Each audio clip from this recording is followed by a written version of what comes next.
2.5 years ago, I moved into a van. I packed up everything that I owned into a 2023 Ram ProMaster cargo van and I hit the road. Since then, I've traveled to over 35 different states. I've driven across the entire country multiple different times. I've seen more of the United States in the past 2 years than I ever have in my entire life.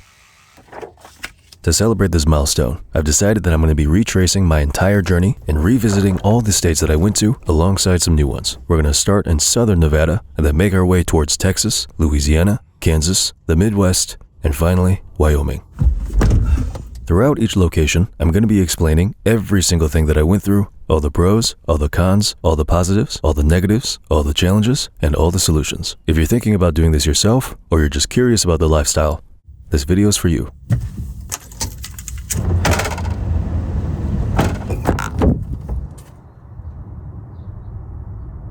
Hello. Oh, hi. Oh, hi. Oh, hi. Hello. Hello. Oh, my goodness. Oh, my goodness. Oh. Let's go.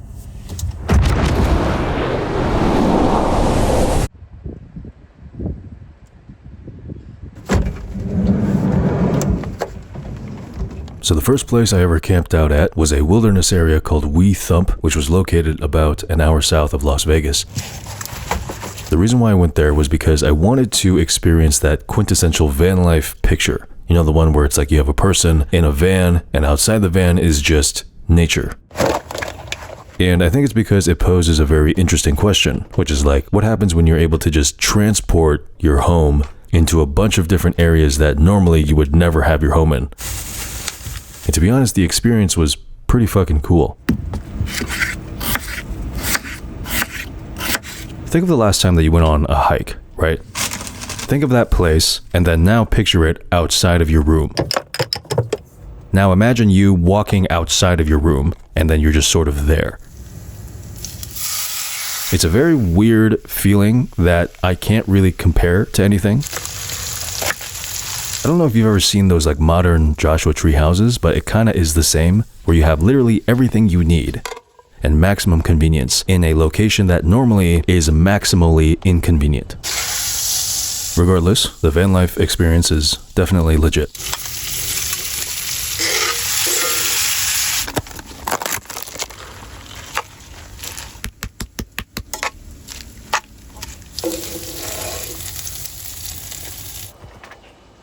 I remember the first time that I came here. When I walked outside, I was essentially punched in the face by the silence. And it was both incredibly peaceful, but also kind of terrifying, because I realized how solo of a journey this was going to be. For the first time in my life, I felt like I was away from everybody, and I was kind of free to just explore and think over some stuff.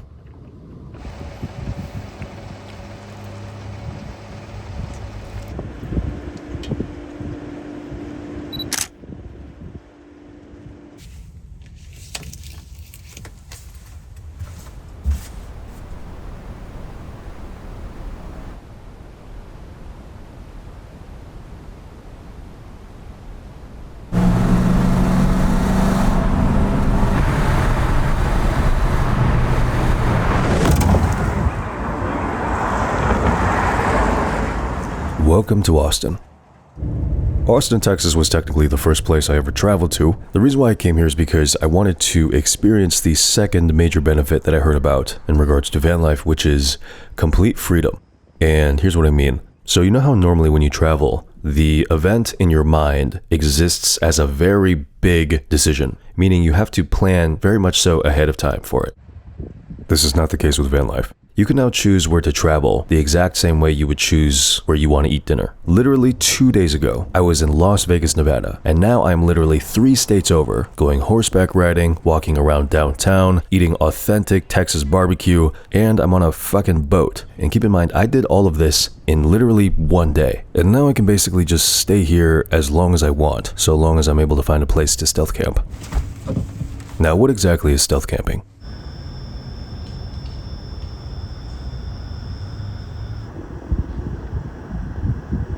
This is stealth camping. Stealth camping is more so or less a literal term, and it basically means that if you were to take the perspective of a passerby or somebody walking around, and they look and they see your van, do they have any reason at all to suspect that the van parked amongst all the other cars contains inside a handsome Asian man and his dog cooking tacos?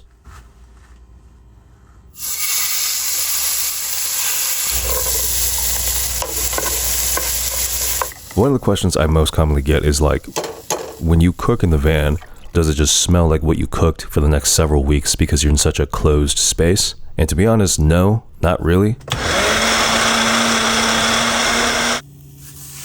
I've also had people ask, when you fry shit, doesn't it just splatter grease onto the back wall? And the answer is yes.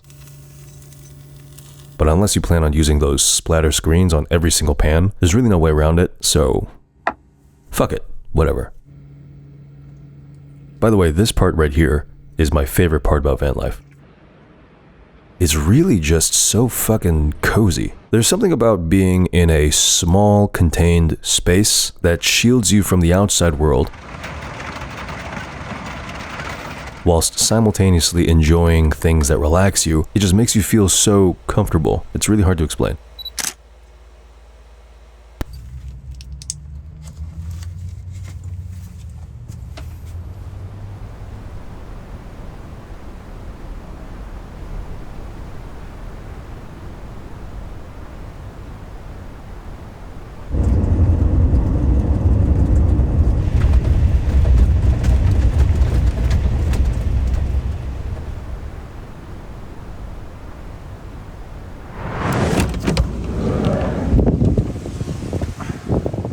Son of a beach.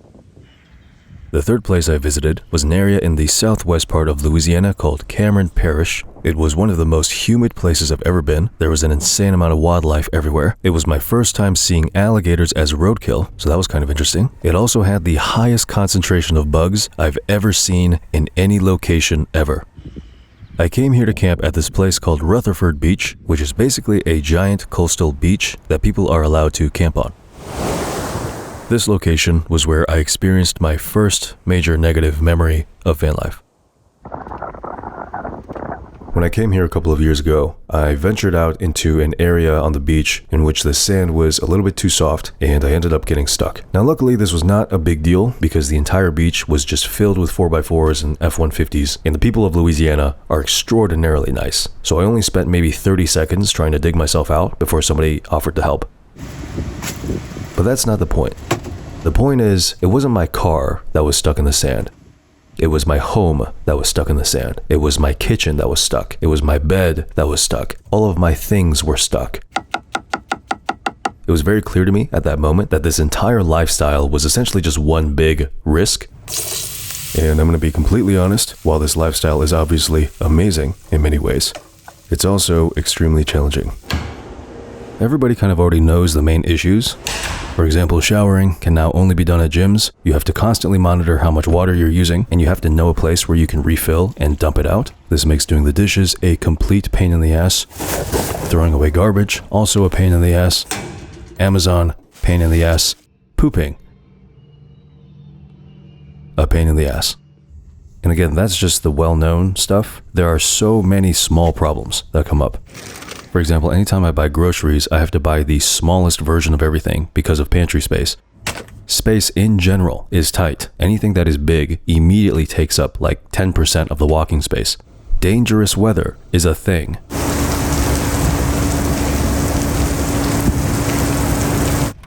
And the bugs. Fuck the bugs.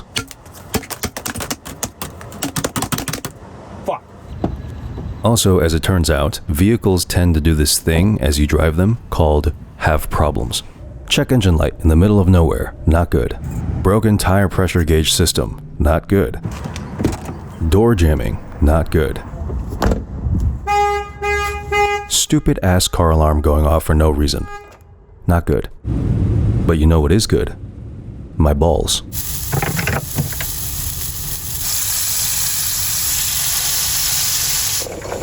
But despite all the negatives and all the problems and all the issues, there would always be something positive that comes up that makes me go, alright, yeah,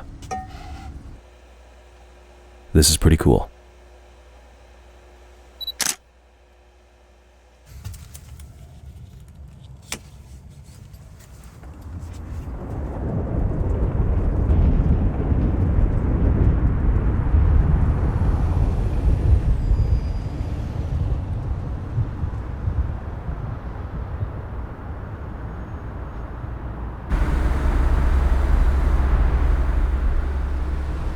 Where do you poop?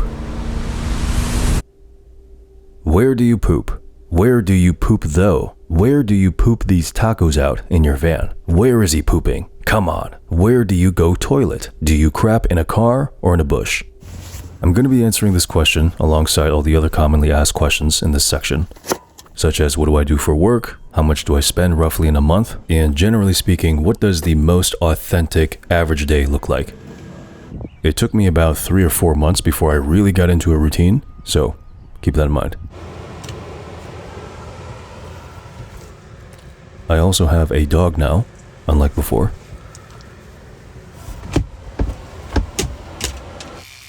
I would always start my day by brushing my teeth and washing my face, and then from there, take my dog out for a walk. Having a dog in the van comes with a lot of benefits. The first obvious one is I don't feel as alone. Twyla basically comes with me everywhere. She sees all the things that I see, she travels to all the places I do, and she makes the entire experience feel a little less lonely. But at the same time, things get more complicated. I have to monitor the internal temperature of the van 24/7. I bought 2 different brands just in case one was misreading it. I am also very lucky because I have a really good AC system.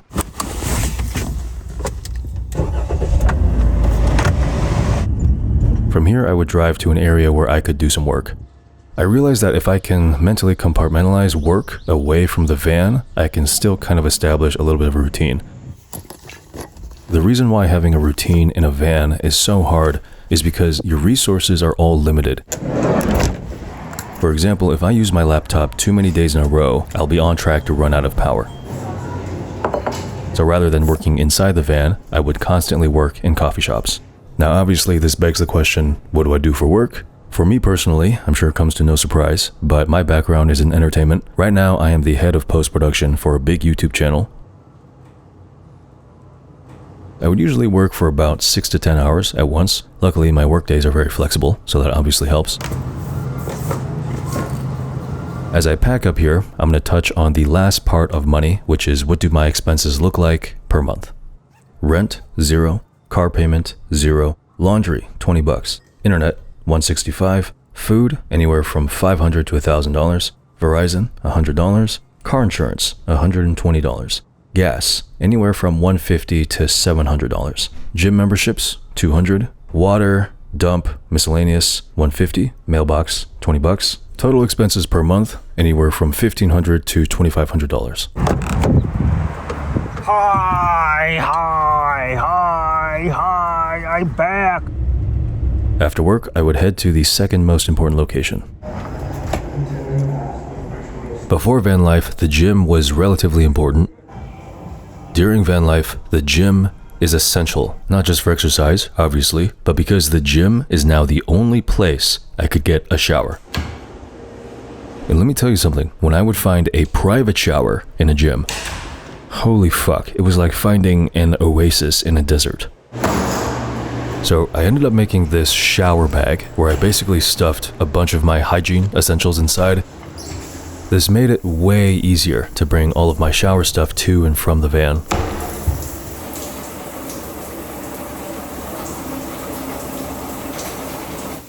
After a shower, I would usually shave, and then I would use the bathroom. This was by far the most asked question, which was, how the fuck do you use the bathroom? I'm gonna spill the beans on a secret strategy. Turns out, if you eat the same amount of food at the same time every day, you will essentially go to the bathroom at the same time as well. Meaning, I've never had a moment where I woke up at like 3 a.m. and I had to shit really, really bad. I've never had that happen, and I've never had to find an emergency spot and just take a dump on the side of the road. I've always just been able to use public bathrooms, or worst case scenario, I do have a dry flush toilet, but the saying here applies pretty literally. I don't like to shit where I eat, so Hopefully, this answers your question. Speaking of eating, after I go to the gym, I would grab food. My main solution to the whole cooking and doing dishes is a pain in the ass thing was actually pretty simple. It's just, don't cook. I ate out every single fucking day. I never cooked, and just doing that saved me so much time.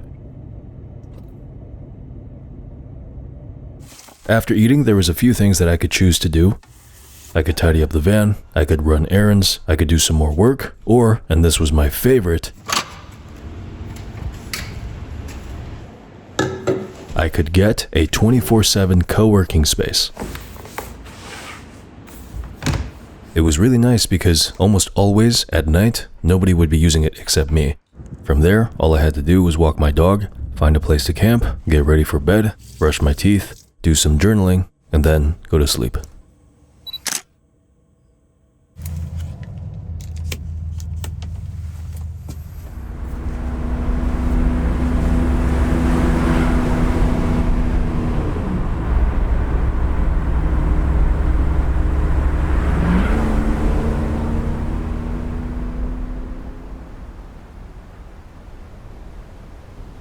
So the question now is why? Why did you decide to live in a van? Why were you drawn to the lifestyle? And why would anybody want to spend so much time alone? So to answer this question, I'm going to have to get a little bit personal and talk a little bit about how I grew up and the events leading up to when I finally decided to move into a van. The topics I'm going to cover are a little bit heavy, but I promise I'll explain how this relates to van life in a second. So growing up, I was raised by a single mom. My father was not in the house. He moved back to China when I was 3, I think. My mom I would best describe as emotionally absent, but I think the correct psychology term is lack of parental emotional attunement. I also did not grow up in a common city for Asian immigrants with an Asian community like New York City or Southern California or San Francisco. I grew up in a Midwest town with a population of about 30,000 people. I got bullied a lot in middle school for being Asian, and that persisted into most of high school as well, which leads me to something I did when I was 23, which was I brought myself to a psychologist, and I essentially told them, hey, I have this really non-ideal upbringing, so I was wondering if we could just sit down, I could share everything, and you could ask questions and do as thorough of a diagnosis, I guess, as possible. And here is basically what she told me. It was very clear that my childhood caused me to develop a very unstable sense of self, which basically just means that as a child, I never felt like I could afford to develop my own sense of identity, because once you do that, you essentially become compatible and incompatible with people. And to me, that cannot happen. I had to be compatible with everyone, because if I couldn't feel safe at home and I couldn't feel safe at school, then what the fuck do I do? And while she told me that I didn't meet the criteria for any major diagnosis like BPD or CPTSD, I did seem to have a clear case of no cohesive sense of self. Or I guess basically, I just didn't really know who I am. And then 2 years after the diagnosis, when I was 25, I made my first YouTube video. That was when I basically moved into the van full time, which now finally brings me back to van life. I'd like everybody who's listening to understand something. When you take van life and you strip away all of the crap, all of the Instagram, all of the Pinterest, all of the YouTube, all of the cooking, all of the fun, all of the quirky little problems, even the name van life, when you strip away all of that crap, what you essentially have is one of the most extreme forms of voluntary self-isolation you could ever go through. Every single system that was governing my life up until that point was basically gone. I completely stopped talking to everyone I knew. I had no more obligations I had to fulfill. I didn't have any plans this weekend. I wasn't going to go see anybody. I was no longer surrounded by anybody's expectations, anybody's opinions, anybody's approvals, anybody's rejections. None of it. For the first time ever, I felt truly alone. Or in other words, there was literally nothing in the external world to think about, which means now the only thing I had to think about was the internal world, which was me. So I know that from the outside watching, it kind of just looks like you're watching a guy traveling around doing fun shit. But in reality, the reason why I did this was because I needed to spend as much time with myself as possible. I wanted to know who I am. I wanted to know what my values are. I wanted to know what I think about myself. I wanted to know what I want. I wanted to know where I want to go. And I wanted to know Who do I want to be? And I wanted to answer these questions without a bunch of fucking bullshit from the outside world affecting it. I wanted to stop being influenced by people. I wanted to stop being pressured. I wanted to stop feeling like I have to live up to anybody's expectations. I wanted to ask myself these questions.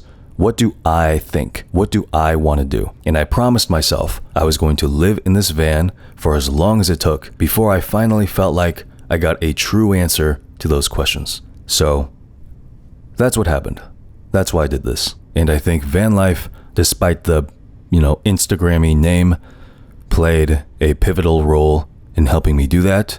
So I guess what I'm trying to say is that I am grateful for the experience. But also a quick disclaimer, I don't think self-isolation is just a magical solution to helping you find yourself. So keep that in mind. This was just my experience, but if you're in a similar situation, your results may vary.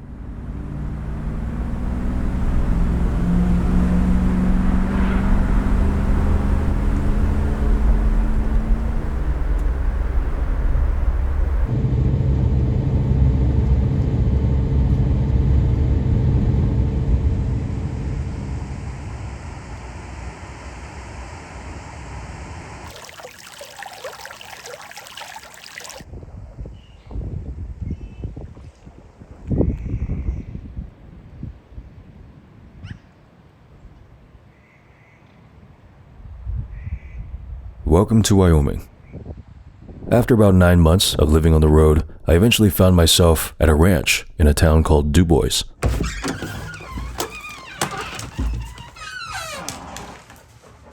This place was a special memory for me for a few reasons. The first reason is that this place is where I fell in love with horsemanship. You see, back in Austin, when I tried horseback riding just for fun, I've had this itch to try it again. And eventually I found this ranch that allowed me to try out some more advanced riding. And I ended up loving it so much that I've been training consistently, or as much as I can, pretty much ever since then. The second reason why this place was special is because this was the place that I decided to end van life. You see, after about 9 months, it felt like I sort of got the answers that I was looking for. Because at that point, I couldn't really justify staying in the van any longer. And I don't mean financially or logistically. What I mean is that I had figured out exactly what kind of life I wanted to give myself. And it was clear that none of that was possible from inside the van. So I brought myself to this ranch because I wanted myself to understand that a place like this is what I needed when I was younger. A place that was calm, a place that was safe, a place that represented peace, not stress.